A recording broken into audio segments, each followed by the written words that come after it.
দর্শক, ইয়েমেনে সৌদি আরব একদম ফুল ফ্লেজ অর্থাৎ পূর্ণাঙ্গ মাত্রায় সামরিক অভিযান চালানোর প্রস্তুতি নিচ্ছে বলে ইয়েমেনের হুতি সমর্থিত সরকারের পক্ষ থেকে দাবি করা হয়েছে। তার মানে আমরা মনে হয় খুব বড় রকমের যুদ্ধ দেখতে যাচ্ছি সৌদি আরব এবং ইয়েমেনের মধ্যে।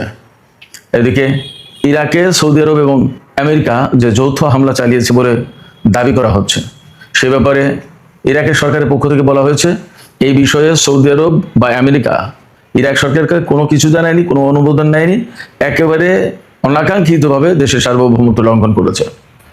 এদিকে ইরাকের যে প্রতিরোধকামী সংগঠনের উপরে তারা হামলা চালিয়েছে, তাদের পক্ষ থেকে আজ 31 জুলাই একটি ব্যালিস্টিক ক্ষেপণাস্ত্র উন্মোচন করা হয়েছে, যার পাল্লা 1650 কিলোমিটার। তার মানে পুরো সৌদি আরব ইরাকের এই ক্ষেপণাস্ত্রের আওতায়।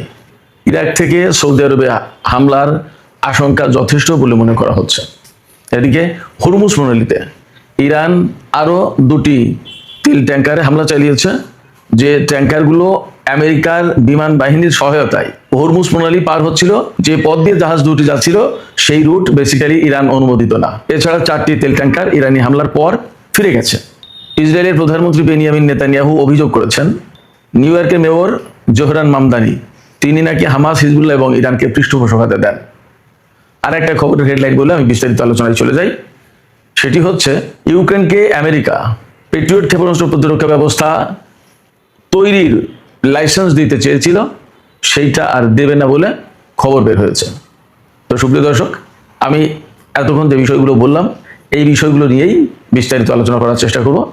আশা করি আলোচনা ভালো লাগবে, আর যদি ভালো লাগে তাহলে শেষ পর্যন্ত সঙ্গে থাকবেন, আর ভিডিওতে লাইক, কমেন্ট, শেয়ার করে চ্যানেলটির সাথে থাকবেন।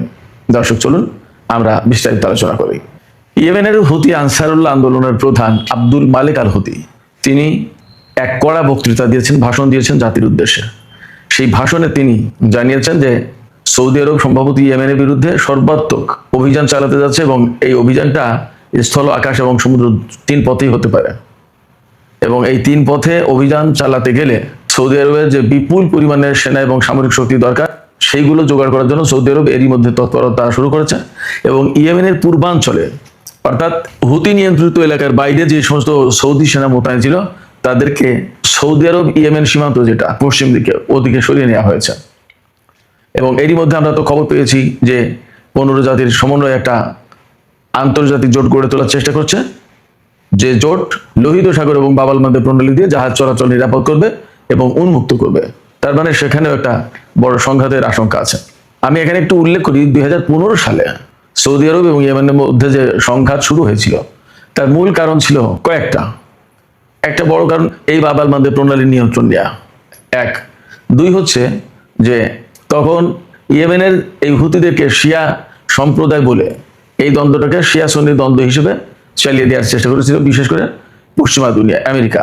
এর পেছনে সবচেয়ে বড় যে কারণ ছিল সেটা হচ্ছে এই যে হুতি আনসারুল্লাহ আন্দোলন, যেটা এই হুতি আনসারুল্লাহ আন্দোলন বেসিক্যালি ইরান সমর্থিত। এদের প্রতি ইরানের সমর্থন আছে। কারণ হচ্ছে যে এই সংগঠনটা ইসরায়েল এবং আমেরিকার বিরুদ্ধে খুব শক্তভাবে দাঁড়িয়েছে অনেক আগে থেকেই, যার কারণে এদের প্রতি ইরানের সমর্থন ছিল। যেমন ফিলিস্তিন বা ইরাক বা লেবাননের যে সমস্ত সংগঠন আছে যাদেরকে ইরান সমর্থন দেয়, একইভাবে ইয়েমেনের এই সংগঠনটাকে ইরান সমর্থন দিত। এই যে ইরান সমর্থন দেয়, অতএব আলটিমেটলি তারা আমেরিকা, সৌদি আরব সবার, ইসরায়েল সবার শত্রু ছিল। এই শত্রু থাকার কারণে 2015 সালে মূলত তারা ইয়েমেনের বিরুদ্ধে অভিযান চালায়, এবং এক্ষেত্রে সৌদি আরবকে সামনে রাখে, যাতে শিয়া সুন্নির দ্বন্দ্বটা জায়েজ করানো যায়, দেখানো যায় যে সত্যিকার অর্থেই শিয়া এবং সুন্নিদের মধ্যে সংঘাত চলছে মধ্যপ্রাচ্যে। কিন্তু মূল বিষয়টা ছিল এই বাব আল মান্দেব প্রণালী এবং লোহিত সাগরের নিয়ন্ত্রণ, যাতে সৌদি আরব, ইসরায়েল, আমেরিকা এদের হাতে থাকে। কিন্তু বাস্তব কথা হচ্ছে 2015 সাল থেকে 2021 সাল পর্যন্ত 6 বছর 7 বছর যুদ্ধ করেও ইয়েমেনের হুতি আনসারুল্লাহ আন্দোলন সমর্থিত যে সরকার বা সামরিক বাহিনী তাদেরকে পরাজিত করতে পারেনি। এবং এই হুতি গেরিলাদের অনেকেই সামরিক প্রশিক্ষণপ্রাপ্ত, তারা সৌদি আরবের বিরুদ্ধে বড় বড় অভিযান পরিচালনা করেছে। আজকে যখন ইয়েমেনের বিরুদ্ধে সৌদি আরব বড় রকমের অভিযান পরিচালনা করবে বলে প্রস্তুতি নেওয়ার খবর পাওয়া যাচ্ছে, তখন ইয়েমেনের পক্ষ থেকে ঘোষণা দেওয়া হয়েছে সৌদি আরবের বিরুদ্ধে অন্তত 10 লাখ ইয়েমেনি সশস্ত্র ইয়েমেনি লড়াই করবে। তারা সেইভাবে প্রস্তুতি নিচ্ছে। সেক্ষেত্রে যদি এ ধরনের সংঘাত হয়, তাহলে এ কথা একেবারে নিশ্চিতভাবে বলা যায়, একদম জোর দিয়ে বলা যাচ্ছে যে ভয়াবহ রক্তপাত হওয়ার সম্ভাবনা আছে সৌদি ইয়েমেন এই সংঘর্ষে এবং মধ্যপ্রাচ্যে। এবং আমি জানি না আসলে দিন দিন পরিস্থিতি কোথায় যাচ্ছে। এতদিন কিন্তু যুদ্ধের পরিস্থিতি একরকমের ছিল। ইরানের সাথে ইসরায়েল এবং আমেরিকা যখন যুদ্ধ হয়েছে তখন কিন্তু সৌদি আরব, কাতার, কুয়েত, বাহরাইন এই সমস্ত দেশ সরাসরি ইরানের বিরুদ্ধে যুদ্ধে অংশ নেয়নি। এখন যুদ্ধের আপাতত দৃষ্টিতে যখন তীব্রতা কমে এসেছে বলে আমরা ধরতে পারি। অনেক ক্ষেত্রেই বলা হচ্ছে যে মধ্যপ্রাচ্য থেকে, বিশেষ করে পারস্য উপসাগরীয় দেশগুলো থেকে আমেরিকা সেনা প্রত্যাহার করে নেবে কিনা, বা কোনো কোনো জায়গা থেকে সেনা প্রত্যাহার করেছে বলে খবর পাওয়া যাচ্ছে। এইরকম একটা সময় সৌদি আরব ইরাকে হামলা চালালো এবং ইয়েমেনের সাথে দ্বন্দ্বে জড়িয়ে গেল। তাহলে বিষয়টা কি দাঁড়ালো? তাহলে ব্যাপারটা কি আমেরিকা সৌদি আরবকে এই মধ্যপ্রাচ্যের যুদ্ধে জড়িয়ে দিয়ে আস্তে আস্তে সে এখান থেকে সরে পড়তে চায় কিনা, নাকি সৌদি আরবকে জড়িয়ে দিয়ে মধ্যপ্রাচ্যের বৃহত্তর একটা দ্বন্দ্ব সংঘাত লাগিয়ে দিতে চাই? আসলে কোন পলিটিক্স, কোন পলিসিতে কাজ করছে বলা মুশকিল, বোঝা মুশকিল। যে সময় ধারণা করা হচ্ছিল বা আলাপ আলোচনা চলছিল যে সৌদি আরব, পাকিস্তান, তুরস্ক, কাতার, ইরান এরা মিলে একটা আঞ্চলিক জোট গঠন করতে পারে, ইরান যদি নাও থাকে তাহলে এই দেশগুলো একটা আঞ্চলিক জোট গঠন করতে পারে এবং মধ্যপ্রাচ্যের স্থিতিশীলতা ফিরিয়ে আনতে এই জোটটা বিরাট কার্যকরী ভূমিকা পালন করবে। সেই জায়গায় সৌদি আরব এখন এমন একটা জোট গঠন করতে যাচ্ছে বলে আন্তর্জাতিক এবং দেশীয় গণমাধ্যমে খবর বের হচ্ছে। আমাদের দেশীয় গণমাধ্যমে খবর বের হচ্ছে যে জোট ইয়েমেনের বিরুদ্ধে লড়াই করতে যাচ্ছে বলে আশঙ্কা করা হচ্ছে। এটা যদি হয় তাহলে একেবারে মুসলিম বিশ্ব, মিডল ইস্ট, মুসলিম মিল্লাত একেবারে ধ্বংস হয়ে যাবে, মারাত্মক রকমের ক্ষতিগ্রস্ত হবে। এবং এটাই তো চেয়েছিল পশ্চিমা কিছু দেশ।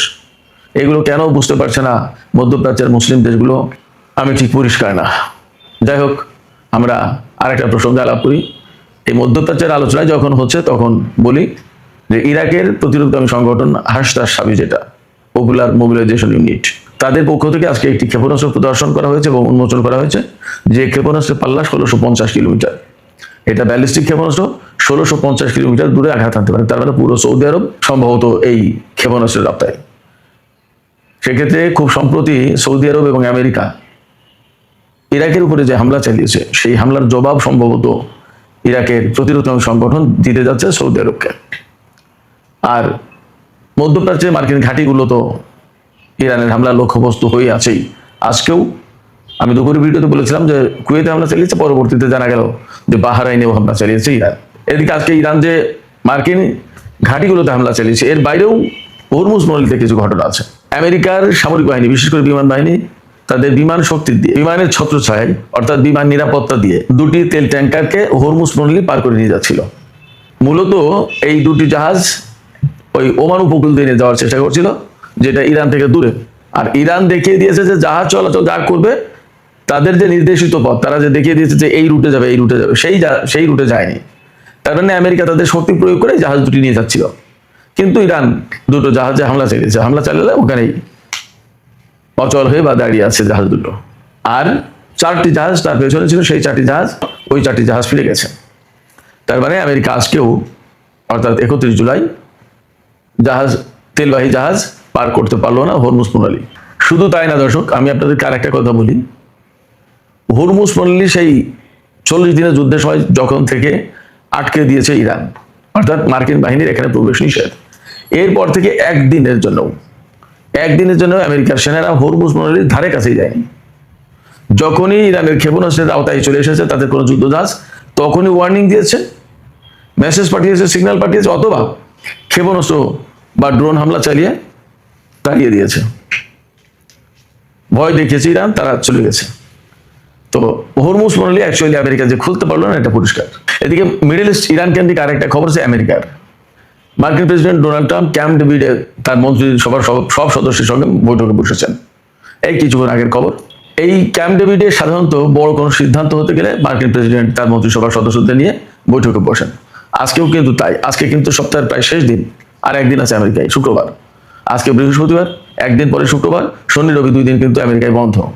এবং ইসরায়েলের প্রধানমন্ত্রী বেনিয়ামিন নেতানিয়াহু সম্প্রতি আমেরিকা সফর করেছেন এবং ধারণা করা হচ্ছে তার এই সফরের পর আমেরিকা ইসরায়েল মিলে ইরানের বিরুদ্ধে অভিযান চালাতে পারে।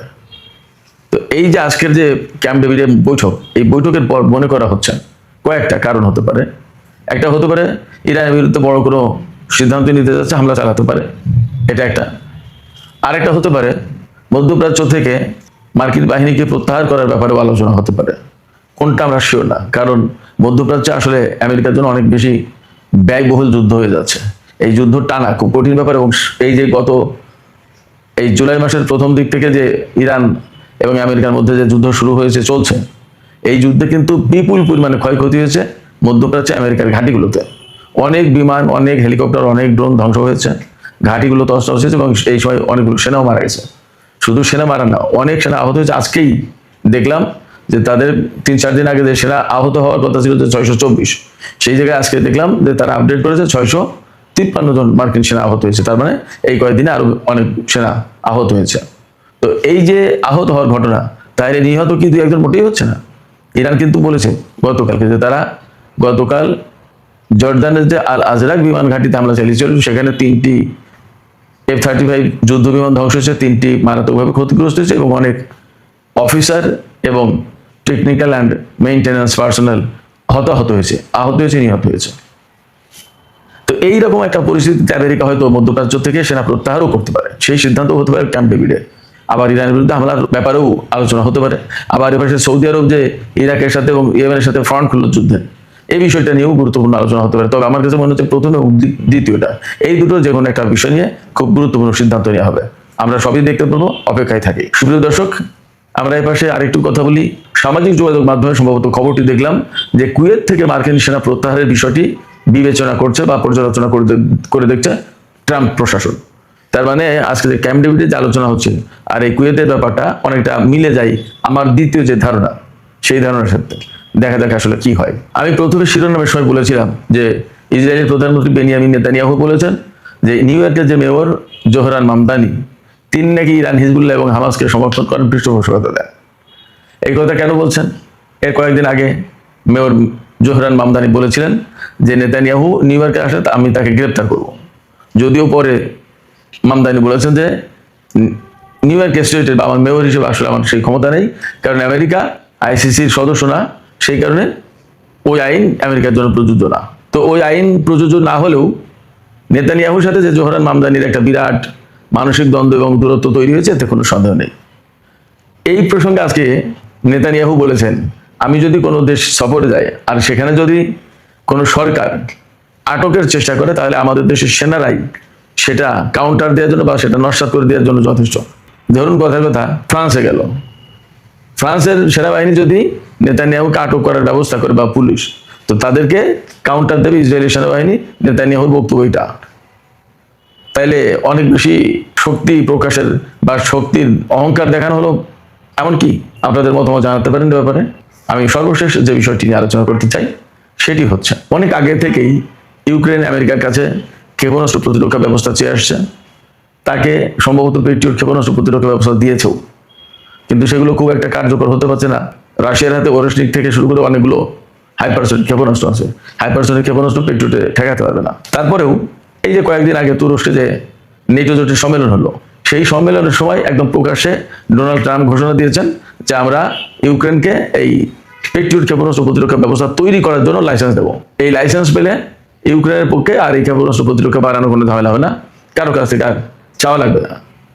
তো আজকে ডোনাল্ড ট্রাম্প বলেছেন যে তিনি ইউক্রেনকে এই লাইসেন্স দেবেন না। তিনি প্রকাশ্যে কয়েকদিন আগে বলে গেলেন দেবেন, আর আজকে বলছেন দেবেন না। এই জায়গা থেকে আরেকবার একটা কথা পরিষ্কার হয়ে প্রমাণিত হয়, সেটা হচ্ছে যে ডোনাল্ড ট্রাম্প আসলে কাউকে কথা দিলে সেই কথা যে রাখবেন তার নিশ্চয়তা থাকে না। সুপ্রিয় দর্শক, আমি যে বক্তব্য দিলাম ট্রাম্পের এই ব্যাপারে, আমার এই বক্তব্যের সাথে কি আপনাদের কোনো দ্বিমত আছে? নাকি ট্রাম্প আসলেই বারবার ওয়াদা খেলাপ করেন, চুক্তি ভঙ্গ করেন এবং এই রেকর্ড যথেষ্টই আছে? আপনাদের মতামত জানিয়ে কমেন্টে লিখতে পারেন। আর ভিডিও ভালো লাগলে লাইক, কমেন্ট, শেয়ার করবেন এবং চ্যানেলটি সাবস্ক্রাইব করে সাথেই থাকবেন। দর্শক, এখনকার মতো আলোচনা এখানে শেষ করতে চাই। আপনারা সবাই অনেক অনেক ভালো থাকুন। আল্লাহ হাফেজ।